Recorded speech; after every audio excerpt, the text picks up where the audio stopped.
നോക്കച്ചാ, ഈ വിലക്ക് ഇത്രയും സാധനങ്ങൾ കിട്ടി. സാധാരണക്കാരെ മനസ്സിലാക്കി സാധാരണക്കാർക്ക് പർച്ചേസ് ചെയ്യാൻ പറ്റുന്ന ഒരു സ്ഥലം ഇവിടെയും ഇല്ലേ? ലൈബ വെഡിങ് സെന്റർ അല്ലേ? കറക്റ്റ്. വില വളരെ കുറവാണ്. Laiba wedding centre, Pookkottumpadam, Wandoor, Karuvarakundu. Hotel സമരവും വ്യാപാരി സമ്മേളനവും പൂക്കോട്ടുംപാടത്ത് കടകമ്പോളങ്ങൾ അടഞ്ഞുകിടന്നു. സാധാരണ നിലയിൽ പ്രവർത്തിക്കുമെന്ന് കരുതി രാവിലെ തന്നെ സാധനങ്ങൾ വാങ്ങാനും മറ്റാവശ്യങ്ങൾക്കുമായി പൂക്കോട്ടുംപാടം അങ്ങാടിയിലെത്തിയ സാധാരണക്കാരാണ് പ്രതിസന്ധിയിലായത്. പൂക്കോട്ടുംപാടത്ത് ഒരേ സമയം നടന്ന ഹോട്ടൽ സമരവും വ്യാപാരികളുടെ വാർഷിക സമ്മേളനവും ജനങ്ങളെ വലച്ചു.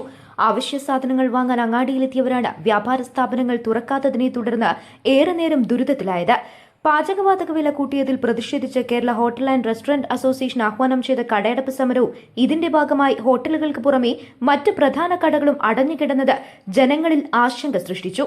ഗ്രാമീണ മേഖലകളിൽ നിന്നും മറ്റും എത്തിയവർക്ക് യാത്രാക്ഷീണത്തിന് പുറമെ ഭക്ഷണവും അവശ്യ സാധനങ്ങളും ലഭിക്കാത്തത് വലിയ തോതിൽ ബുദ്ധിമുട്ടുകൾക്കിടയാക്കി. മുൻകൂട്ടിയുള്ള അറിയിപ്പുകൾ ഒന്നുമില്ലാതെ എത്തിയവരാണ് ഏറെയും പറഞ്ഞത്. ഓട്ടോ തൊഴിലാളികൾക്കും മറ്റ് ജോലി ചെയ്യുന്നവർക്കും ഏറെ ബുദ്ധിമുട്ടാണ് കടയടപ്പ് സമരം മൂലമുണ്ടായത്. വേനൽക്കാലത്ത് അങ്ങാടിയിലെത്തിയവർ ഒരു തുള്ളി വെള്ളം പോലും കിട്ടാതെ വിഷമിച്ചു. ഇരു സംഘടനകളും ധാരണയില്ലാതെ കടയടപ്പ് സമരവും വാർഷിക സമ്മേളനവും നടത്തിയത് പൊതുജനങ്ങളെയാണ് വലച്ചത്. News bureau, Pookkottumpadam. സ്വന്തം ഹൈസ്പീഡ് ഇന്റർനെറ്റ്, നമ്മുടെ സ്വന്തം ഇന്റർനെറ്റ്.